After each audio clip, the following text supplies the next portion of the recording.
Welcome back to Priya's puppy kitten channel. இன்றைக்கி நம்ம எதை பற்றின வீடியோ பார்க்க போகிறோம் அப்படின்னா, ஒரு யூஸ்ஃபுல்லான தகவல் தான் பார்க்க போகிறோம். என்னென்னா, குழந்தைங்களோட பிறப்பு சான்றிதழ் பற்றின ஒரு முக்கியமான விஷயத்தை தான் நான் இன்றைக்கி உங்கள் கூட பகிர்ந்துக்க போகிறேன். பிறப்பு சான்றிதழ் முதல்ல எதுக்கு யூஸ் ஆகும் அப்படின்னு நம்ம ஃபஸ்ட்டு பார்க்குறோம். பிறப்பு சான்றிதழ் வச்சு தான் நம்ம முதல்ல ஸ்கூலில் சேர்க்க முடியும். அதுக்கப்புறமா குழந்தைக்கு ஒரு ஆதார் கார்டு அப்ளை பண்ணோம். இப்போ எல்லா விஷயத்துக்குமே ஆதார் கார்டு முக்கியம். அந்த ஆதார் கார்டு வேணும்னா கூட பர்த் சர்டிஃபிகேட் கொண்டு வாங்கன்னு சொல்லுவாங்க. அந்த பர்த் சர்டிஃபிகேட்டை கொண்டு போய் தான் நம்ம ஆதார் கார்டு குழந்தைக்கு வாங்க முடியும். ஆதார் கார்டு தான் மற்ற எல்லாத்துக்கும் கேட்பாங்க. ஸோ அதே மாதிரி வேறு ஏதாவது குழந்தைங்களோட அட்ரஸ் சேஞ்ச் பண்ணணுனாலோ, இப்போ ஆதார் கார்டில் குழந்தைக்கு நம்ம ஒரு அட்ரஸ் சொல்லுவோம். அப்பா அம்மா அட்ரஸ் அப்படின்னு சொல்லுவோம். நம்ம குழந்தை தான் அது அப்படின்னு ஒரு ப்ரூஃப் என்ன? Birth certificate. So birth certificate கொடுத்து நம்மளோட ஆதார் கார்டும் கொடுத்தோம்னா நம்ம பேருக்கு என்ன அட்ரஸ் போட்டிருக்காங்களோ அந்த அட்ரஸை நம்ம குழந்தைங்களுக்கு போட்டு தருவாங்க. ஸோ இது மாதிரி பர்த் சர்டிஃபிகேட் அப்படிங்கிறது ரொம்ப ரொம்ப முக்கியமான ஒன்று. ஏன்னா அந்த குழந்தைக்கு நம்ம தான் அப்பா அம்மாங்கிறதுக்கும் அதுதான் ப்ரூஃபு. ஸோ நம்ம கண்டிப்பாக எல்லா குழந்தைங்களுக்கும் பர்த் சர்டிஃபிகேட்டு மஸ்ட்டு. நிறைய ஸ்கூல்ஸில் தமிழில் கேட்பாங்க. சில ஸ்கூல்ஸில் இப்போ இங்கிலீஷில் வாங்கிட்டு வர சொல்கிறாங்க. ஸோ நமக்கு தமிழில் வேணுமா இங்கிலீஷில் வேணுமா அப்படின்னு சொல்லி நம்ம அப்ளை பண்ணும்போது அங்கே ஒரு ஆப்ஷன் இருக்கும். 1ன்னு இருக்கும், 2ன்னு இருக்கும். 1ன்னு நம்ம போட்டோம் அப்படின்னா அது தமிழ் பிரதி நமக்கு தருவாங்க. 2ன்னு போட்டோம்னா நமக்கு இங்கிலீஷ் கொடுப்பாங்க. இப்போ தமிழில் வேணும் இங்கிலீஷில் வேணும்னா இதுக்கு ஏதாவது ஃபீஸ் உண்டா அப்படின்னா, தமிழில் வேணும்னா 200 ருபீஸ், இங்கிலீஷில் வேணும்னாலும் 200 ருபீஸ். ஸோ டோட்டலாக 400 ருபீஸ் நம்ம பே பண்ணோம் அப்படின்னா, எங்களுக்கு தமிழும் வேணும் இங்கிலீஷும் வேணும் அப்படின்னு சொன்னோம்னா ரெண்டுமே தருவாங்க. மோஸ்ட்லி இப்போ நம்ம எல்லாருமே தமிழும் வாங்கி வச்சுக்கணும், இங்கிலீஷும் வாங்கி வச்சுக்கணும். நம்ம முன்னாடி காலத்தில் நம்ம படிக்கிற காலத்துலலாம் தமிழில் இருந்தாலும் இங்கிலீஷில் இருந்தாலும் எதை பற்றி அவங்களுக்கு ஸ்கூலில் ஒரு பிரச்சனையும் இல்லை அப்படின்னு சொல்லுவாங்க. முந்தி காலத்துலலாம் நம்ம ஒன்று தான் வச்சுருக்கோம். ஆனால் இப்போ என்ன சொல்கிறாங்க அப்படின்னா, நீங்கள் எல்லாமே இப்போ என்னோடய பையனோட 10th மார்க் ஷீட்டில் பார்த்தீங்கன்னா என்னோடய பேர் தமிழ்லேயும் தப்பாக இருக்குது, இங்கிலீஷ்லேயும் தப்பாக இருக்குது. அதாவது ஸ்பெல்லிங் மிஸ்டேக்காக இருக்குது.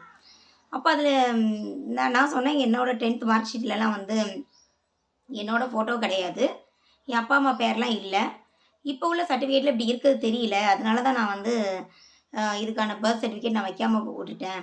இப்போ நான் பர்த் சர்டிஃபிகேட்டை கொண்டு வந்தால் இப்போ நீங்கள் இந்த சர்டிஃபிகேட்டில் மாற்றுவீங்களா அப்படின்னு கேட்டால், இல்லை மாற்ற முடியாது. இந்த சர்டிஃபிகேட் பிரிண்ட் ஆகி வரும்போது நீங்கள் எல்லா ப்ரூஃபும் வச்சு பர்த் சர்டிஃபிகேட்லாம் வச்சு எனக்கு கொடுத்தீங்கன்னா நான் அதை ஹெச்எம் கிட்ட கையெழுத்து வாங்கி கொண்டு போய் கொடுத்து உங்களுக்கு மாற்றி தரேன் அப்படின்னு சொல்லி ஆஃபீஸில் சொல்கிறாங்க, ஸ்கூல் ஆஃபீஸில்.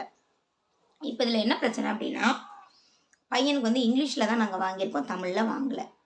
அப்போ தமிழில் எப்படி பேர் மாற்றுறது அப்படின்னு சொல்லி இப்போ ஒரு கன்ஃபியூஷன். அப்போ அதுக்கு என்ன சொல்கிறாங்கன்னா, நீங்கள் தமிழ்லேயும் வாங்குங்க, இப்போ இங்கிலீஷ்லேயும் வாங்குங்கன்னு. இப்போ எனக்கு இங்கிலீஷில் பேரை மாற்றணும், தமிழில் புதுசாக வாங்கணும்.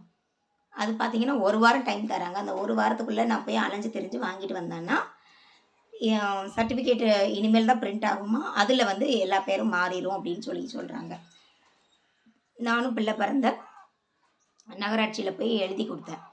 எழுதி கொடுக்கும்போது அவங்க என்னெல்லாம் கேட்டாங்க அப்படின்னா, இந்த மாதிரி ஒரு ஃபார்ம் நிரப்ப சொன்னாங்க. ஃபார்ம் நிரப்பியாச்சு. ஆதார் கார்டு, ரேஷன் கார்டு, அதுக்கப்புறமா என்னோட டிசி, மார்க் ஷீட், இது எல்லாத்தையும் கொடுத்தோம். இது எல்லாம் போக ஸ்கூலில் போனஃபைட் சர்டிஃபிகேட் ஒன்று வாங்கிட்டு வர சொல்கிறாங்க. இந்த மாதிரி ஹெச்எம் கிட்ட எனக்கு பர்த் சர்டிஃபிகேட்டில் ஒரு சின்ன மாறுதல் பண்ணணும், அதுக்கு உங்கள் ஒப்புதல் தேவை அப்படின்னு சொல்லி அவங்கக்கிட்ட ஒன்று வாங்கிட்டு வரணும். இது போக குழந்தைங்க எந்த ஹாஸ்பிட்டலில் பிறந்தாங்களோ அந்த பர்டிகுலர் டாக்டர்கிட்டையும் ஒரு சர்டிஃபிகேட் வாங்கிட்டு வர சொல்கிறாங்க. ஸோ இது எல்லாத்தையும் வாங்கி கொண்டு போய் நம்ம கொடுத்து அதை நான் இந்த பசங்களோட பேரில் என்னோடய பேரில் இருந்து அந்த பிழை திருத்தத்தை சரி பண்ணி வச்சோம்.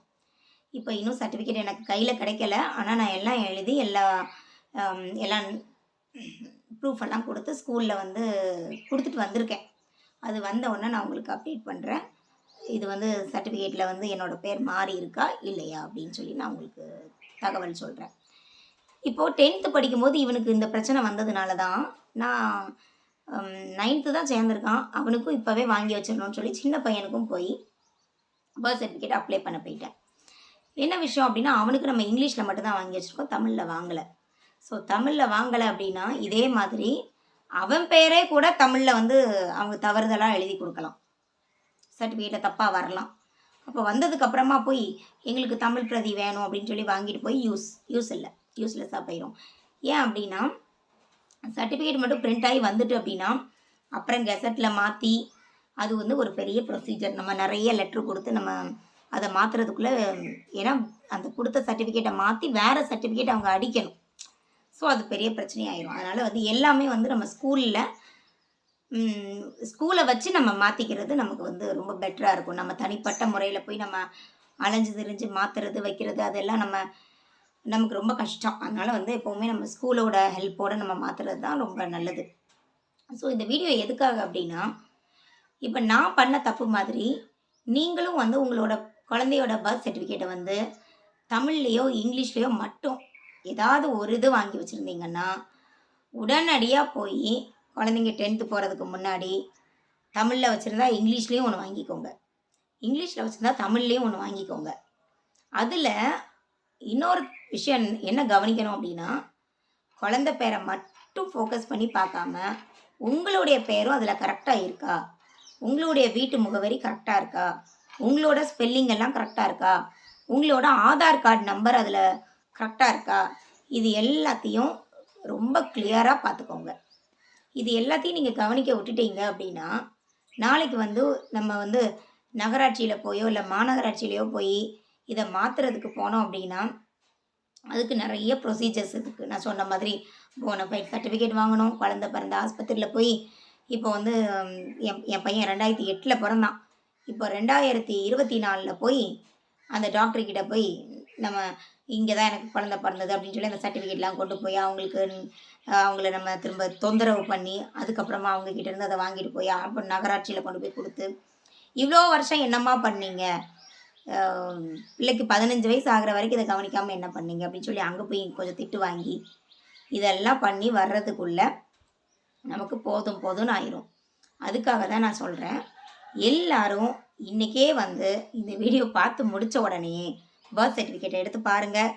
தமிழில் இருந்தால் இங்கிலீஷில் அப்ளை பண்ணிடுங்க, இங்கிலீஷில் இருந்தால் தமிழில் அப்ளை பண்ணிடுங்க. சில பேர் சொல்லுவாங்க நெட்டில் போய் தமிழ்னு போட்டால் தமிழில் டவுன்லோட் பண்ண போகிறோம், இங்கிலீஷ்னு போட்டால் இங்கிலீஷில் டவுன்லோட் ஆக போகுது, இதுக்கு ஏன் போய் மாநகராட்சியில் போய் அப்ளை பண்ணணும் அப்படின்னு சில பேர் சொல்லிக்கிட்டு இருக்காங்க. அது கண்டிப்பாக அது உண்மை கிடையாது. நம்ம தமிழுக்கும் இங்கிலீஷுக்கும் நம்ம சொல்கிற ஸ்பெல்லிங் படி எழுதி அவங்கக்கிட்ட கொடுத்து அதுக்கான ஃபீஸ் நம்ம கட்டி இருந்தால் தான் நெட்டில் வந்து தமிழ்லேயும் வரும் இங்கிலீஷ்லேயும் வரும். ஏன்னா நீங்களே யோசிச்சு பாருங்கள், தமிழ்னு போட்டால் தமிழ் பிரதியும் இங்கிலீஷ்னு போட்டால் இங்கிலீஷ் பிரதியும் வர்றதுக்கு அந்த தமிழ் ஸ்பெல்லிங்கும் இங்கிலீஷ் ஸ்பெல்லிங்கும் யார் கொடுத்துருப்பா? அப்படி அவங்க கவர்மெண்ட்டே வந்து தமிழ்லேயும் இங்கிலீஷ்லேயும் எழுதி வச்சிருச்சுன்னா அப்புறம் நம்ம இதே மாதிரி என்னோட ஸ்பெல்லிங் தப்பு உன்னோட ஸ்பெல்லிங் தப்பு அப்படின்னு சொல்லி நம்ம திரும்பியும் போய் அவங்கள துன்பப்பாடு படுத்துவோம். ஸோ கவர்மெண்ட் வந்து நம்மக்கிட்ட எழுதி ஃபார்ம் நிரப்பி நம்ம இந்த ஸ்பெல்லிங் தான், பையன் பேர் இப்படி தான் தமிழில் வரும் இப்படி தான் இங்கிலீஷில் வரும் அப்படின்னு நம்ம எழுதி கொடுத்து நம்ம வந்து கையெழுத்து போட்டு நம்ம அப்ளை பண்ணாமல் தமிழ்லையும் இங்கிலீஷ்லேயும் வராது. நம்ம என்ன கேட்குறோமோ அதுதான் அங்கே வரும். ஸோ தமிழில் வச்சுருக்கவங்க இங்கிலீஷ்லேயும் வாங்கி வச்சுக்கோங்க, இங்கிலீஷில் வாங்கி வச்சுருக்கவங்க தமிழ்லேயும் வாங்கி வச்சுக்கோங்க. கண்டிப்பாக இதை பண்ணிடுங்க. உங்கள் பையனோ பொண்ணோ 10th போகிறதுக்குள்ளே இதை பண்ணி வச்சுருங்க. அதே மாதிரி ஸ்கூலில் வந்து பர்த் சர்டிஃபிகேட் கேட்கும்போது ரெண்டுமே கொடுங்க, தமிழும் கொடுங்க இங்கிலீஷும் கொடுங்க, அதுதான் நல்லது. அப்போ தான் அதில் உள்ள ஸ்பெல்லிங் பார்த்து நீட்டாக எழுதுவாங்க. ஒன்று. ரெண்டாவது விஷயம் என்னென்னா, கண்டிப்பாக வந்து குழந்தையோட பேரை மட்டும் இல்லாமல் உங்களுடைய பேரோட ஸ்பெல்லிங் கரெக்டாக, உங்கள் குழந்தையோட அப்பாவோட ஸ்பெல்லிங் எல்லாம் கரெக்டாக இருக்கா, குழந்தையோட அட்ரஸ் வீட்டோட அட்ரஸ் கரெக்டாக இருக்கா, அப்புறம்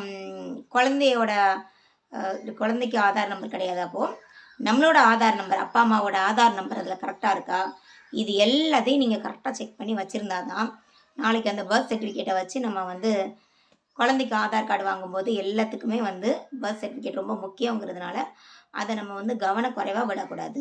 ஆக்சுவலாக நான் வந்து கவனக்குறைவாக என்னோடய ஸ்பெல்லிங்கை கவனிக்காமே விட்டுட்டேன். என் பேர் அதில் தப்பாக பிரிண்ட் ஆகியிருந்ததுனால இன்றைக்கி வந்து ஒரு 10 நாள் அலைச்சல், ஒரு ஆஃபீஸ்க்காக அலைஞ்சு டாக்டர்கிட்ட போய் அங்கே போய் வாங்கி இங்கே போய் வாங்கி ஹெச்எம் கிட்ட போய் போனஃபைடு வாங்கி ரொம்ப அவஸ்தைப்பட்டதுனால நான் இந்த பதிவை போடுறேன்.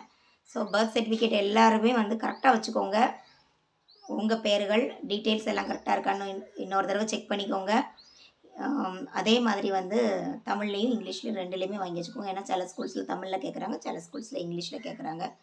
ஸோ அதையும் நீங்கள் கவனமாக பார்த்துக்கணும்.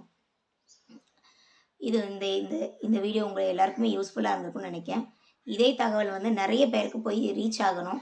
ஸோ உங்களால் முடிஞ்ச வரைக்கும் இந்த வீடியோவை எல்லாருக்கும் ஷேர் பண்ணுங்கள். ஏன்னா எல்லாருக்கும் வந்து ஒருத்தங்க வந்து ஒரு ஒரு விஷயம் வந்து அனுபவிக்கிறாங்க அப்படின்னு வச்சுக்கோங்களேன். அது இன்னொருத்தங்களுக்கு முதல்ல தெரிஞ்சிருந்தால் அவங்க கொஞ்சம் அவேர்னஸாக இருந்துக்கிடுவாங்க. ஸோ எல்லோரும் வந்து கடைசி நேரத்தில் நான் வந்து 10th மார்க் ஷீட்டோட ஜெராக்ஸை பார்த்ததுக்கப்புறம் ஓடிட்டு அலைஞ்ச மாதிரி நீங்களும் அந்த மாதிரி அலையக்கூடாது அப்படின்னா முன்னாடியே வாங்கி வச்சுருங்க. இந்த வீடியோ உங்களுக்கு பிடிச்சிருந்தா லைக் பண்ணுங்கள், ஷேர் பண்ணுங்கள், கண்டிப்பாக மறக்காமல் சப்ஸ்கிரைப் பண்ணுங்கள். தேங்க்யூ.